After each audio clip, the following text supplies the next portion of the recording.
ধন্যবাদ। অনেক সুন্দর পরিবেশ। আজকে আমাদের পাগলমণি দীর্ঘদিনের তার অভিজ্ঞতার প্রতিফলন, যেটা তার মুখ দিয়ে প্রকাশ হয়েছে।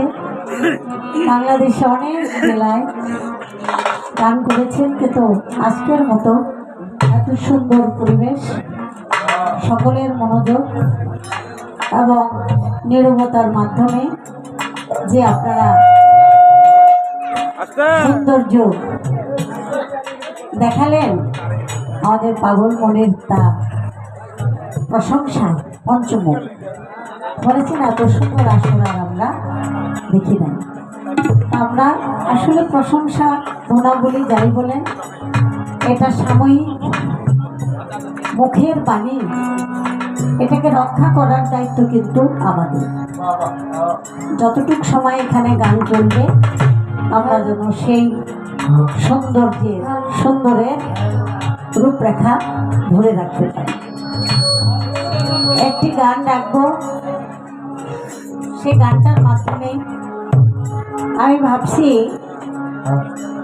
আমাদের প্রবাদ বাক্যে আছে, পাগলার নাও ডুবাইস না।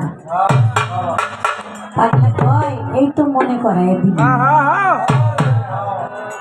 আজকে আমার অবস্থা হয়ে গেছে, তাই আমি ভয় পেয়ে গেছি। আল্লাহ কি কয় আল্লাহ। আমার যে কথাগুলি ছিল সে পুঙ্খানুপুঙ্খভাবে সুন্দর ব্যক্ত করেছেন, আমার কাছে খুব ভালো লাগছে। তো মাঝে মাঝে দু একটি কথা আনন্দের সহিত বলে, এটিও ভালো। রূপরস গন্ধ, তাতে অনেকের মনে জাগে আনন্দ। আমার যে প্রশ্নগুলি ছিল আপনারা শুনেছেন, দলিল ভিত্তিক। দলিলের কিন্তু ছাড়া নাই। দলিল দিয়ে যে কথাগুলি, সে দলিলের মিল অবশ্যই থাকা লাগে। তো শুধু আমাকে আপনি কেন একটু আর নজরে তাকালেন যে আপনার কাছে কি শুধু ন্যাংটা প্রশ্নই আছে?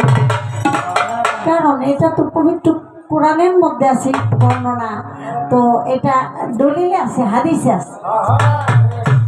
আমি সেখান থেকে যদি আলাদা বেরোয় যেতাম, তাহলে আপনি আমাকে একটা অন্য আর নজরে দেখতে পারতেন, কিন্তু আমি বুঝলাম না। তো আল্লাহই কইছি, কারণ আমি আপনার জিজ্ঞাসি, সেজন্য বললেন যে আপনার কাছে খালি এই প্রশ্নই আছে, আমার কাছে থাকবো, কিন্তু তো কোরআনের মধ্যে আল্লাহ